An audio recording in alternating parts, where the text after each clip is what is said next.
Hi, and welcome to the Spiritual Awakener podcast. I'm Susan Kennard, and I'm really excited to be here today because we're really looking at who we are at the moment, aren't we? We're really looking at what is our spiritual purpose, what is our mission, and who are we in this planet? So the podcast allows me to interview people who really know who they are. They've been there, they've done it, they've worn the t-shirt and they've made the film, just like I have. So I'm excited to tell you about my next guest.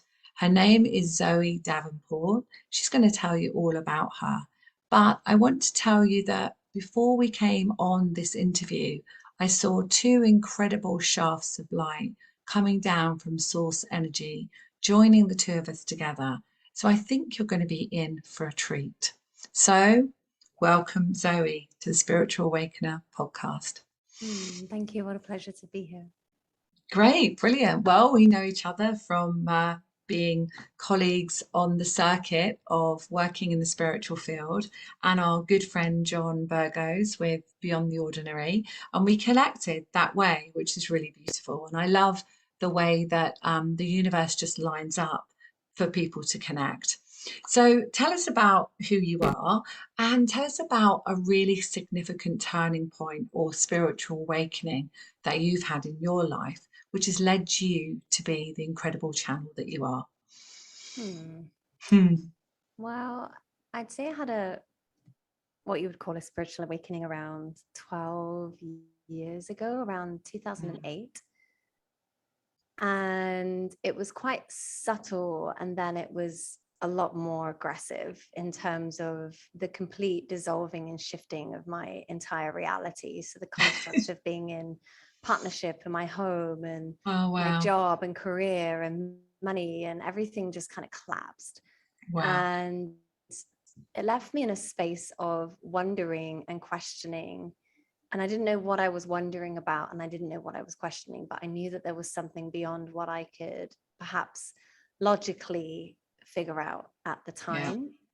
And then I was also receiving what I like to call almost like activation codes, through perhaps a conversation with someone random that would be seeding a concept in my mind, or watching a documentary that would have snippets and pieces of information around fifth dimensional consciousness. And it just started to bring back a flood of memories of childhood and teenagehood. And it started to kind of reconnect me to aspects of myself that I had perhaps long forgotten, or that were perhaps always there, but I just didn't know that's what it was. Right. And so, I'm talking about being psychic and intuitive and always just really knowing profound pieces of information for myself and for other people, but not really knowing where it was coming from. And you probably had all of that when you were younger, as we did, but we just kind of suppressed it, or it wasn't the right time, or it just wasn't spoken about. Definitely wasn't in our family. Yeah. I mean, with my family it was, but it was met with a very challenging way of explaining what spirituality was, because my family were working through their shadow. They're working through their own wounds and traumas, but not in a healthy way. It was through codependent relationship, it was through addiction, it was through violence, it was through many pieces that were very much in the shadow. And so at a young age I kind of disowned anything to do with spirituality, because my perspective of spirituality meant trauma, right? It meant dark, it meant shadow. So when I was older, like around 2008, it started to come back in, and I had a lot of resistance to it, but I also started to understand that the person that I was always looking to find within myself was also deeply grounded in that spiritual journey. And so I'd ignore this massive part of myself to fit in, to be normal, to try and just live an okay life. But I think people listening to this, if you're listening to this and this resonates with you, we tend to put up those masks, don't we? So we pretend, or we be who we might be accepted to be in society or within our family. And it's not even that we try to do it, it just naturally happens to fit into the tribe or to fit into the family situation, to get by, to survive, I suppose. Yes, exactly. And unfortunately, it's like what when we do that, we put a kink in the hose pipe. Yeah, So we're not I like that feeling the analogy. fullness of us. Mm, It's like we get drip fed little pieces of information of, our life and our purpose and our direction, but mm. it's there's something that's deeply missing, and it's the soul, it's the connection to spirit, it's the connection Yes. to fullness, it's the connection to pleasure. And remembering. So the connection to remembering who we truly are. And I don't know about you, but I just feel like this ascension frequency, some people call it ascension, some people call it awakening, some people just call it life, right? But this part that we're going through right now is that big unveiling and unraveling, the guides are saying, of who we truly are and who we knew us to be, but we just forgot some of it. Yeah. Yeah. Yeah. So that And was your then, kind of starting point then. So around about that time, and then you started to kind of remember, I suppose, awaken those parts of you that were viewed in a different way rather than how you saw spiritual yeah, aspect. well, I just kind of started to really question. And then by the questions I was asking, I was then researching and finding answers to those questions. And Hmm. I always describe it that I felt like that period of my life, I felt like I was doing 2 degrees and a PhD all at the same time on spirituality, quantum Yeah. physics, quantum mechanics, angels, guides, numerology, 2012, the end of the Mayan calendar, ancient Yep. civilizations, remote viewing, indigo children, star seeds, twin flame. I read all and spoke to so many people and binge watched YouTube. And Sounds I like got mine. to I got to a point where I just decided that I actually took a year off from all of it, because I realized that there was also still a lot of programming and distortion Hmm. in people's versions of awakening and ascension Yeah. that felt heavy, that was also not embodied. And so I took a year. My guides, by that point, like a few years later, my guides are like, switch everything off for a year and just listen to yourself. Mm. And, it's a challenge to really trust ourselves. And Yeah, trust is the major thing, isn't it? Trusting that you're not doing it on your own, that's key, and mhm, trusting that what you feel is your own sense of where you need to go, rather than somebody telling you where you need to go. And of course, that's happening massively. We've seen that, unless people have been in mhm, a coma for 2 years, we've seen that, and there has been that one side of narrative and then there's another side of narrative, but actually the most important narrative is within, isn't it? mhm. Our most important narrative is us within and what we believe and what we feel. Yeah. Yeah, And carry on. it's trusting that, I feel sometimes I see so many people giving their power away to Mm, somebody else because they perceive that they're more ascended or they're more mm, equipped to be connected. And there's so many, I almost feel sometimes with my clients, I've had to kind of debunk everything that they've been taught sometimes, because it's brought them out of alignment with themselves and their own mhm. intuition. Yeah, And so we always want to be discerning, exactly. like learn information from others. But if there is something that doesn't feel totally resonant within you, you know, use your mind and go, okay, is this something that I'm deflecting because I'm not wanting to really face that? Hmm. Or is this that it's just heavy? So it's not truth. It's not actually resonant for me. Yeah, So it could be we're truth for always someone navigating. else, couldn't it? It Mm-hmm. could be truth for someone else, but not truth for you. And Mm-hmm. that's really important. And that's where empowerment comes in, isn't it? So it's like, be empowered, feel empowered to make those choices and really know who you are and trust who you are. But of course, that's a journey. It doesn't happen overnight, does it? Mm-hmm. Yeah, Mm. patience. Patience, exactly. Yeah. The guys are often saying that, patience, child. But so okay, so that awakened. So, how did you get from there to where you are now on your journey and what you do for people? How did you get? Where's the jump? I mean, there's no jump, it's just practice. Mm, Like everyone wants a quick fix to spirituality, and they I don't do. even like to use the word spirituality now. It's really just about doing your inner work. It's Yeah. facing all the parts of yourself that you don't want to face, the good, the bad, and the ugly. It's Hmm. really facing the ego, the shadow part, and it's practice. It's sitting in stillness and meditation, and not having this illusion that it's just going to magically unfold. It's That's the key, that time. one thing. Oh, I'll do this.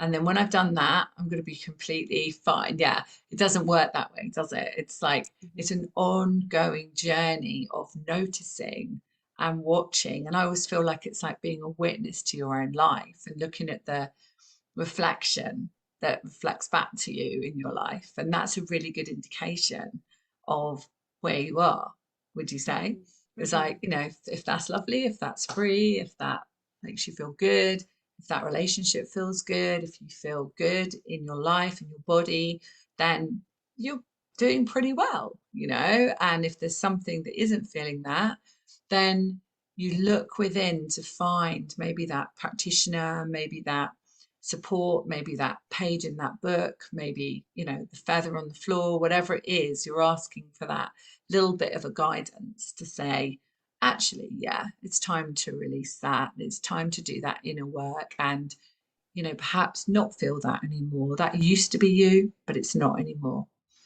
Yeah. So, and then tell us a bit more of your journey. So that was part of your awakening. We have many awakenings, don't we, Zoe? It's not just like we have one, but we have many aspects, don't we, where we're like step by step by step awakening to a new part of who we are. So then what happened after that when you realized and you started going on that inner journey? Well, it's not that it was just then. It's been the last 12 years, Yeah, so it's not yeah, like step by you can step. pinpoint. Yeah, exactly. Mm, Yeah. sure. And so how do you help people? Tell people about, how you help people. I just set an example of how to really feel embodied. And I show up in divine presence Mm, and remind people who they are through that presence.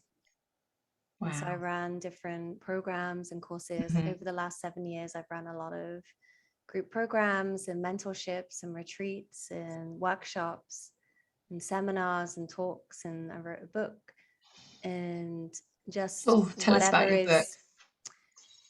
whatever is in my creative expression is how I help people. So also Yeah, as a divine being, there's source consciousness that's running through me, and it's how I get to express myself. It's how I'm getting to support others. yeah, yeah, exactly how I do as well. It's like whatever I feel drawn to do to help someone. My book's out this year as well. Tell us about your book. What's the title of your book? It's an older version. I wrote it 6 years ago. It's called Love is the Answer, and I'm writing my second book at the moment. Oh gosh, Mhm. there's lots of books within people coming out now at this time, and mine has been within me for a while, and it felt like the right time, and it is the right time for it to be shared with the world.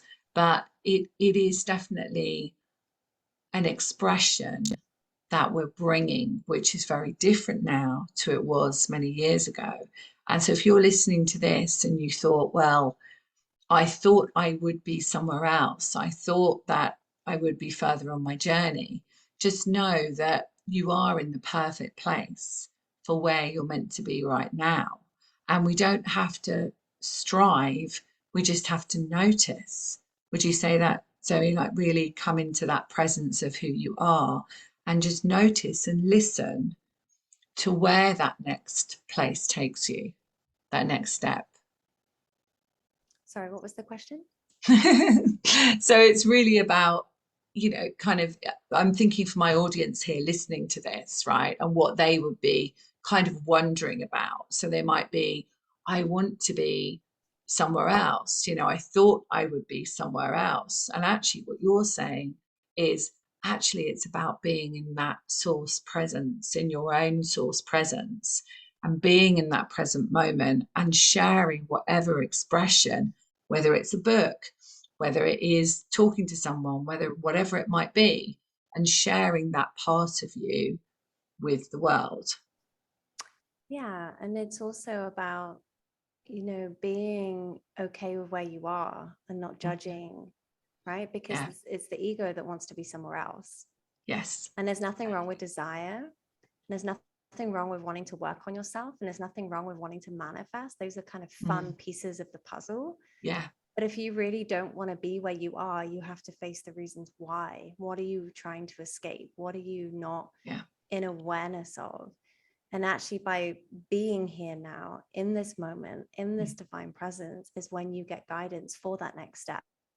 It's when your ego is in the future, not knowing what it wants to do, but it wants to be there and not where you are, that you miss the signals, you miss the signs, you miss that intuitive hit, you miss the conversations, you miss the job opportunities, you miss walking across the road and opening up something that you didn't know that existed before. Exactly. Right? Yeah. So coming into that presence, that present moment, and I know you talk about the 0 point, which I actually really like talking about, and that 0 point is, and if you could imagine it as, so if you're listening to this, imagine it as almost the center of you. It's not the center of you, but if you just imagined there was a center of you and you could come into that 0 point, and that where there is nothingness but everythingness isn't a word, I know, but everythingness and nothingness. How would you describe it, Zoe? Well, it first starts with getting really, really present with where you are and who you are. And also not having this sense of, oh, I'm not in 0 point. So then it's kind of judging when you're not, right? 0 point is virtually impossible for a human to totally embody in this lifetime. But you can have the concept of it, which will bring you closer to that truth, to that presence, which is a reset. It's a recalibration of the nervous system because it's not in fight or flight. And so you're very grounded, you're in the moment, you're in your body, you're feeling the sensations. And then you're going into the stillness of that. You're going into the connection to the breath. You're going into the spaciousness beyond the breath. You're going into the inhalation and the pause before the exhalation. And then you go beyond that into the space beyond all that you are with the consciousness where everything is slowed down from past, present, and future. So that's the nearest that we can get to the concept of 0 point, right? It's where we're moving at the slowest speed so that we can become truly, truly, truly connected to all of us as the I am presence. And then from that, we can speed up and accelerate consciousness because we're not creating from past thoughts. We're not creating from imprinted and programmed concepts of the future vision or the egoic expectations or the comparison. We're creating from pureness, from stillness, from presence, from innocence. More that innocent connection, like almost like a flower coming into bloom in springtime. There's patience with that. There was a seed that was planted. It had to germinate. It had to be in the darkness. It had to find its light in the darkness, but it knew that it had to go in a certain direction. And then it starts to come into bloom. So there's many opportunities for that. Yeah, it's a beautiful analogy and also nature always gets there, right? Like there isn't a rush for nature, and we are nature, and there's no rush. Yeah. So tell us about, I know you've got your 21-day program as well. Can you tell us about that and how people might be able to join you with that? Yeah, the 21-day frequency accelerator is an online study course, and sometimes I run it live throughout the year. And you are gifted with tools, techniques, and very high frequency transmissions to follow along with every day for 21 days to shift your frequency, to make a change. And really the main concept of it is a pattern disrupt. So it's changing the way that you're working day to day in your environment. It's changing up the morning and evening, connection. It's making a firm commitment to your non-negotiables for every day for 21 days. It takes 21 days to build a habit. And so the idea is that, if you're someone that thrives on personal development, thrives on really going all in and learning more, if you're someone that maybe needs a little boot up the, to get Bottom. going, yeah. If you're someone that just wants to start something that you've been wanting to start for maybe 5 years and you've not started it, but it will be good for you. And even if it's starting a commitment of 21 days of 5 minutes of yoga or visualization, or cleaning out all of the cupboards of all the junk that you haven't been facing for years, or finally getting rid of the parents' staff that died 10 years ago that's still in the attic. It's giving people the opportunity to go all in with making the most amount of shift that they can in 21 days. So it's very Wow. powerful. I ran it 4 times live, so I have a lot of good feedback from everyone of what works and how we can improve. Yeah. And some of the teachings and techniques, I've been using this for 12 years, and it's been phenomenal in my own life, because when I open up intentional spaces of time and I commit to a set number of things every day, I do feel a shift within me. And then what happens is I naturally start to do those things afterwards. I keep going with it. Yeah. So, Yeah. yeah. Yeah. That sounds great. And how can people find out about that, in the sense of on your website, or where can they find that? Yeah, best thing to do is visit zoedavenport.com, sign up to the email list, because that's how I connect with my community, or you can join Instagram. I am Zoe Davenport. I am Zoe Davenport. Okay, all right. And so if you sign up to Zoe's newsletter, you then will be communicated with her, and you'll be able to see, and there'll presumably be these opportunities where people can sign up to the 21 days. And are you doing, I know you're coming over to the UK, because at the moment, Zoe, you're in where? Tell everyone where we're recording from. Oh, I'm currently in Mexico until Currently in Mexico. And I'm sure when I spoke to you, I don't know, a couple of months ago, you were in Costa Rica, right? Yeah, I'm sure that's when I spoke to you. Yeah. So you're in Costa Rica, you're in Mexico at the moment, and you're coming over to the good old UK, because you may notice that we don't have similar accents, but we have similar accents. Yeah. Yeah. And you're coming over here, and we are going to try and navigate lineups to try and connect with each other. But so are you going to be running anything live? Are you going to be doing the 21-day live anywhere, anytime soon? Yeah, the 21-day live starts on May the 11th. And if you're listening to this after the date, you can still join, because there'll be access to the replays. Yeah. Oh, okay. So May the 11th, did you say? May the 11th? Yeah. May the 11th. Okay. Yeah. Well, okay. That's actually tomorrow. Yeah. But you can still, I was like, I'm sure that's like right now. Yeah, So but you yeah. can access the evergreen version, and then when I run it live again, you have an option to join it live. Oh, that's fantastic. That's brilliant. So, apart from coming to the UK and apart from running your amazing 21 days, what else are you getting excited about? Honestly, I'm really excited about doing more in-person workshops and retreats again, now that things have kind of somewhat opened up. I do have availability for one client for the UK while I'm back in June, for a private retreat in Glastonbury. I'm going to be running a group event there next year, and then I'm going to probably quite possibly be running a retreat in Mexico at the end of the year as well, and then also just Fantastic. running little workshops here and there. I'm starting to fill the calendar up now. That's exciting. Yeah, I'm getting excited about, probably coming into the States next year with my book, but also running these live events again, because, we love that, don't we? We love the actual, giving someone a hug at the end, as much as it's amazing to work all over the world, as we are doing that now, actually is beautiful to do in-person events. I totally agree with you. Yeah, I used to run them as well. So I'm hoping to get back to doing that soon. Beautiful. Thanks, Zoe, so much. That's brilliant. Is there anything else that you would like to share with my audience, really? Maybe just a little help along the way if they're feeling a bit out of alignment with who they are and forgetting who they are sometimes. Yeah, go back to your tools. use what works for you, celebrate yourself, book a day where you get to be in complete devotion to your path, Wow. create space for yourself, Yeah. reset. It's really important right now. Yeah. Yeah. Mhm.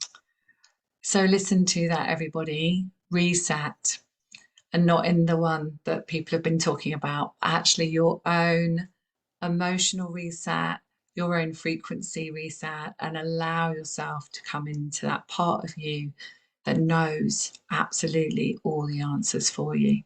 Mm. Ah, Zoe, thank you so much. Thank you so much Thank for you. being here on the Spiritual Awakener podcast. We've loved having you. So, if you're listening to this and you have a spiritual awakening story that you would like to share with me and my audience, please contact me on susankennard.co.uk or susan@susankennard.co.uk. And if you'd like to hear my spiritual awakening story, pop over to episode 1, where you hear all about what happened to me in the night. Much love for now, and see you on the next episode. Much love. Bye for now. Bye. Take care.